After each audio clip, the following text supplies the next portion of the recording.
Yeah, baby, love this Collective Soul. Got a new album coming out, playing around the area. A few great bands have new albums coming out. This guy sounds just like Ed Roland. Yeah, this guy sounded pretty good.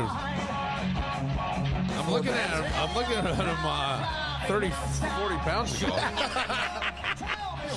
Yeah. This must have been before Crumble Cookie came to town. Oh, definitely before Crumble This Cookie. is from your Diggler Bridge days, but before the pandemic. I hear there's some sad news going on. Yeah, so it looks like March 4th, mark your calendars. May 4th, excuse me. Yes. At Star Wars Day. yeah. May the 4th be with you. Yeah, it won't be with Vanity Project because that'll be our last show, I was told tonight. Really? And I found this out by asking, hey, so when are we going to talk about a new bassist? They're like, I get the text message, hey, listen, I think that's going to be our last show. I don't think the guys want to do it anymore. Who said that? Our drummer. And Okay. I said, who's a great guy, Phil. And he's in Seventh Heaven, too, and he's in a couple other bands. And he, like Karma, and he said, no, he goes, the guys just, there's 3 retirees in the band, and they can only practice like in mid-afternoon. Okay. And Steve and I, the guitar player, he and I were in Diggler's Bridge together, can only practice at night. We got to work during the day. And so it's a timing thing. That's all. So that's going to be it. I got a text from Phil as well. He said that the band actually has a gig after the 4th on May 13th with Sammy Hagar lead singing. All right, so I saw something today, and I was not Gary Sharon. I was just trying to find it on my phone. But I got rid of him. Mike Sterto, right? Yes. Okay. Michael Sterto. He was in Lou Graham's band. Mike used to come on different iterations of my radio show over the years. Oh, okay. A lot of times when I did afternoons a long time ago, he would come on. And I always liked Sterto. Great guitarist. He wound up being a guitarist with the Guess Who. So he put something out, and he goes, I don't know if this is real or not, and that this could prevent cover bands and live music happening in venues, which would really suck because right now in the town we live in, this summer is going to be insane. There are 3 new restaurants coming to Fairport. Yeah, 3 new restaurants. 3 restaurants I won't be able to play in. Right. One is the Cub Room, and I don't know if the Cub Room will have live music or not, but they're coming here. There's a place that's going at the front of the building that the pickleball courts and Preservation Brewery at the Cannery is in. There's going to be another restaurant bar there. There's the country bar that's going in the Cannery, and I think that I know the guy who owns a building that's under construction. That'll be something else. I mean, so that's 3, possibly 4, and I'm sure I'm missing something else. So that's a lot, and a lot of those places have live music. And we just told you about Iron Smoke. So Sterto played this piece of a guy, and I wish I could find it because I'm not gonna do it justice. But he's saying that. So I'm trying to make you feel better. Oh, okay. Because live music is going away, according to this guy. Guys like Burton Cummings, who are no longer with the Guess Who, and we could take Lou Graham, who's no longer with Foreigner. Now, Burton Cummings wrote a lot of those songs. Lou Graham did, but so did Mick Jones. Yes. Right? Mick Jones, who was in The Clash and then started Foreigner. So you've got, so I guess Cummings is going to like ASCAP and BMI. What? I thought it was a different Mick Jones in the Clash. Oh, it might be a bit different Mick Jones. Maybe I'm wrong. Maybe that was it's okay. Go on. My head's all over the place. That's all right. So- he was with Spooky Tooth. Spooky Tooth, yes. Yeah. So as we're so he's going through and trying to say, I don't want these guys playing my music without me. I don't want the Guess Who to go on, basically, without me. Mm-hmm. I was the guy. I was the Guess Who. It's like when Dennis DeYoung went on with his own without Styx, but would play Styx's songs. Yeah. David Lee Roth would play the entire Van Halen Hart would do set without Van Halen. Right, exactly. Mm-hmm. So what he's saying is he wants to pull his music from the ASCAP BMI people, right? Yes. So because what they do is you just pay a licensing fee to ASCAP BMI, and then if then you're covered. You just play that fee, and anybody can come into your establishment and play any song, and it's fine. If it's an original of theirs, well, that's different. But if it's something else, there you go.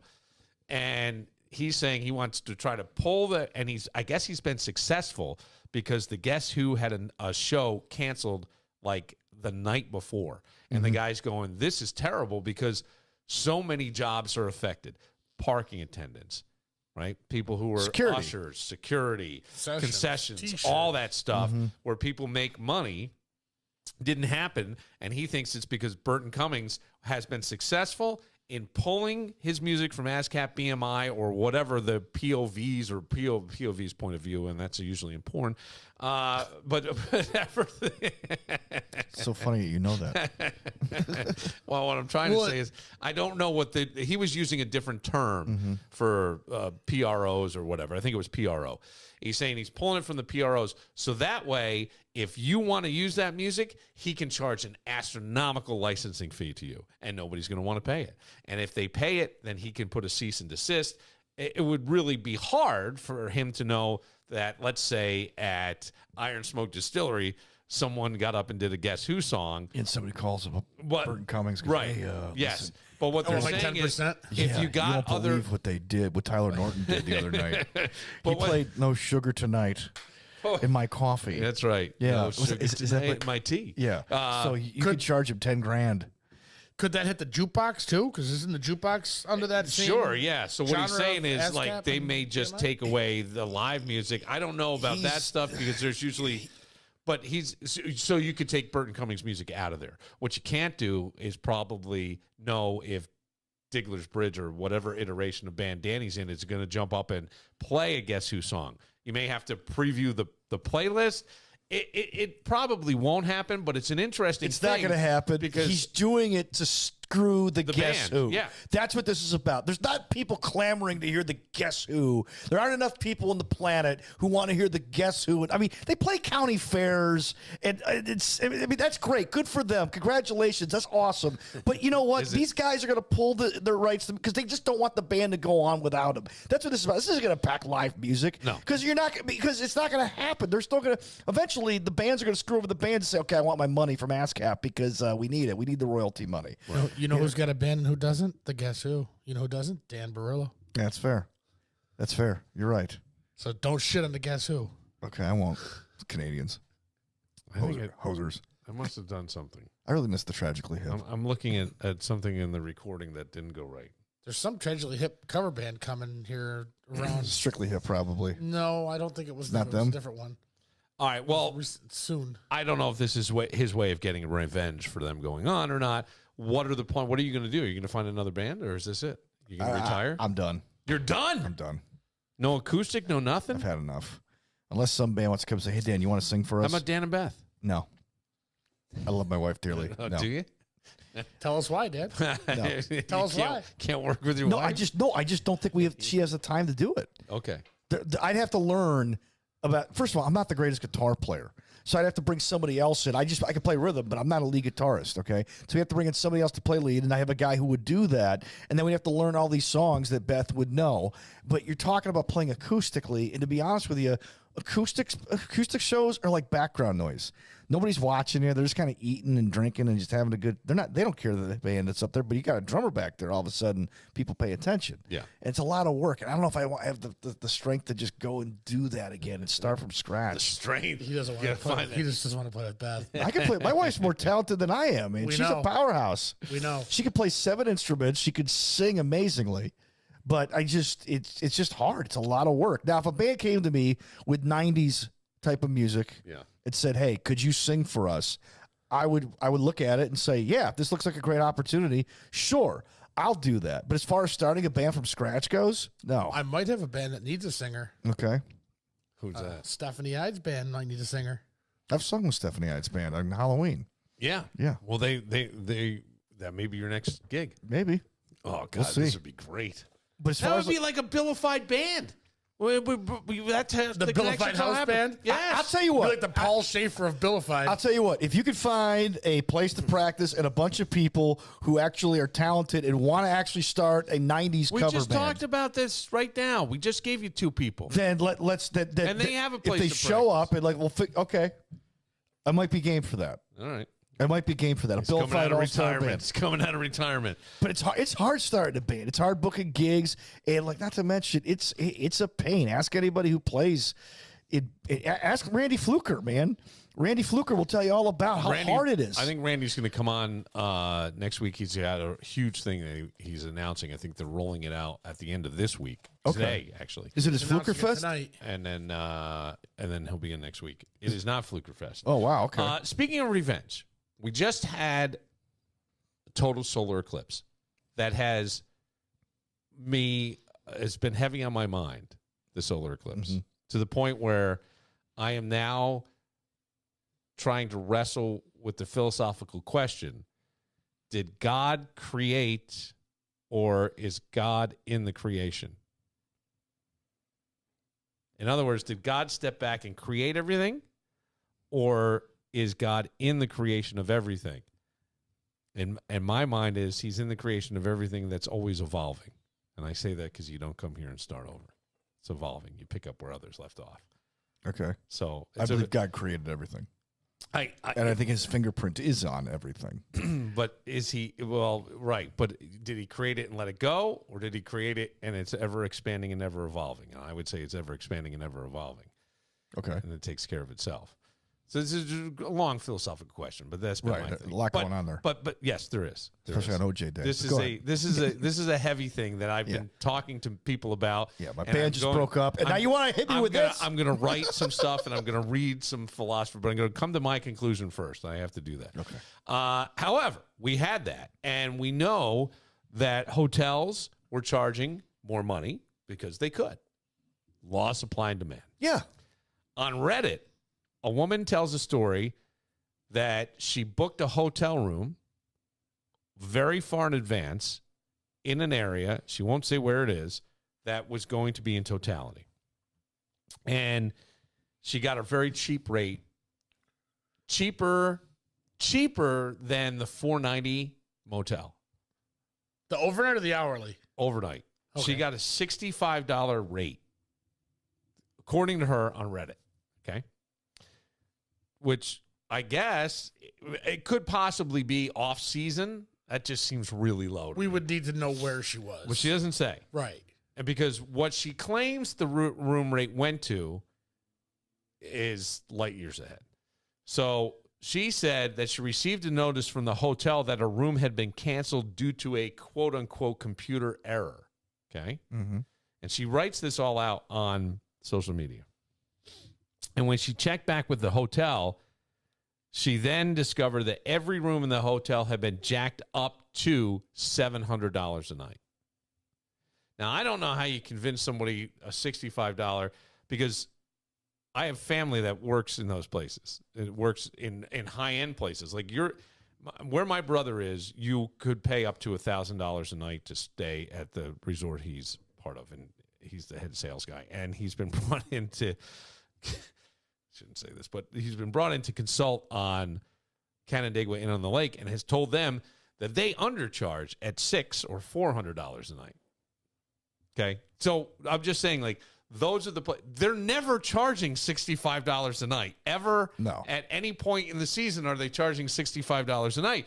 So that's why the 65 jump to 700 jump sounds like bullshit to me. But I continue with the story. So the woman did the only thing that she could think to do. She decided to call, and she had her friends do this. They all called, and they booked every room in the hotel that was available at the $700 a night rate.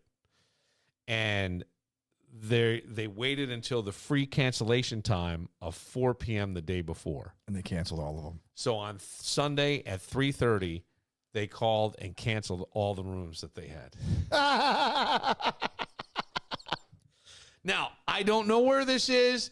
I don't know if this is true. That 65 to 700 seems like an astronomical jump. Like I've been hearing if stories. you told me 65 to 350, I could buy it a little bit more. Anyway, that doesn't. Well, every hotel, if you look in the back of the door, every hotel has that what they call rack rate, which is that highest rate they can charge for that room. Okay. It's always posted in the room. So, I mean, a lot of the rooms are astronomically priced, so they have that window to move up and down. Okay, but 65 to 700. I mean, that's just okay. It's very possible. But again, if she's in like a summer type setting where it's like a summer spa and summer activities, the winter, they're not going to be in there. No, they're not going to be gonna- charging they're that. not gonna have that. But hell, if you go to any place around here, it's probably I would say $115 a night would be average.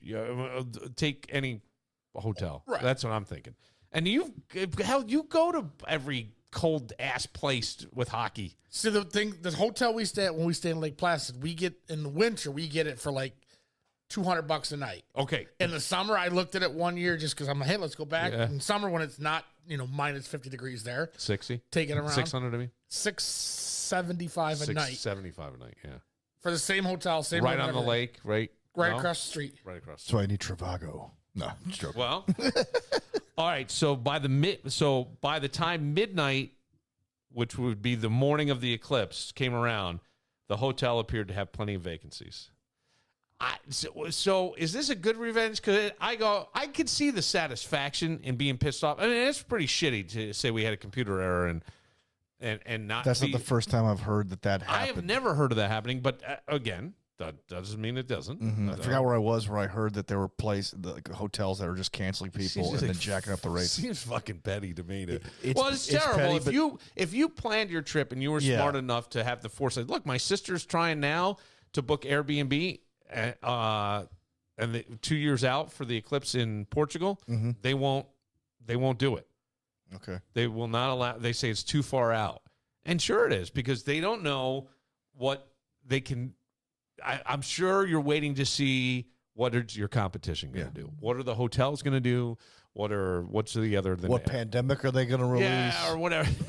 But whatever. What's a competition to Airbnb, and what are they going to do, and where can we price ourselves? And make the most amount of profit, right? So, I'm sure that's why they do it. It's a lot of work But that I this thought woman this was did, but kinda holy shitty. cow, it is. But man, I give them credit for the fact that they actually did it. Yeah, I that's guess almost you're- like that's as close. I guess you're right. That's It's almost a score one for the little That's guy, almost Danny. like bankrupting a casino. I almost hope that I almost wish that they called it 3:30.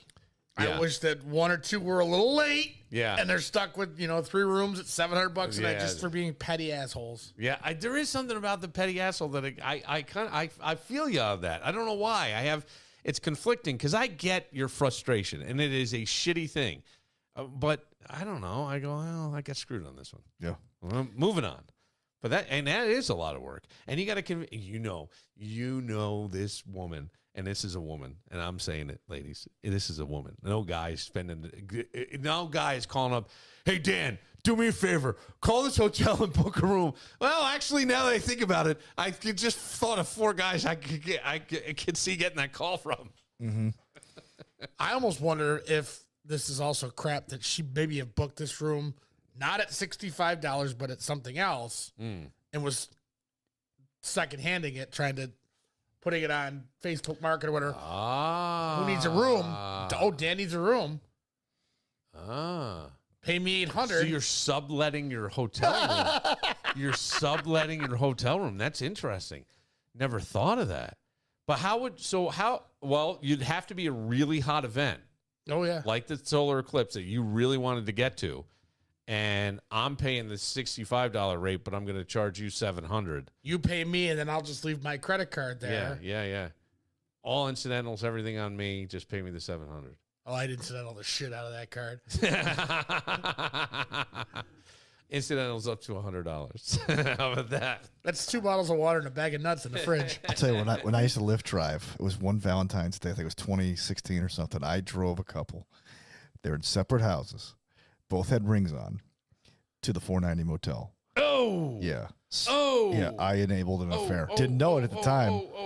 Didn't know it at the time, but I'm like, okay. And No, look, it's not the affair that I'm and it's the 490 motel. I'm going, we called there. I was like, that's nasty. It sounds nasty. Like that's another thing. I may start doing just